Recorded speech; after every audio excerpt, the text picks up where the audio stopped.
നിങ്ങൾക്കൊരു പാട്ടുകാരൻ അനിയനുണ്ടെന്നുണ്ടെങ്കിൽ നിങ്ങൾക്ക് എപ്പോൾ വേണോ പാട്ട് കേൾക്കാം. ഫോർ എക്സാമ്പിൾ ഞാൻ കാണിച്ചു തരാം. അച്ചു എനിക്കൊരു പാട്ട് പാടി തന്നേ.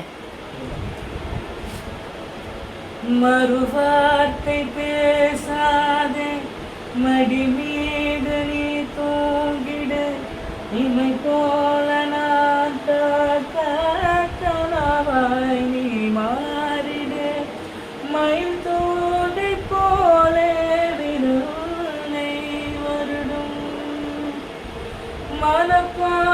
மனப்பாடமாய் உரையாடல் நிகழும் விழிநேரும் வீணாக இமை தாண்ட கூடாதன துணியாக நான் சேர்த்தேன் கடலாக கல்லானதே மறந்தாலும் நான் உள்ளே நினைக்காத நாள் இல்லையே பிரிந்தாலும்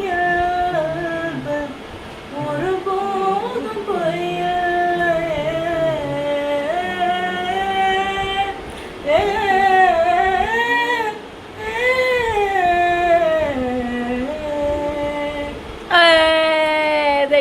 നമ്മൾ വീണ്ടും പാട്ട് പാടൂലേ ഇതേപോലെ.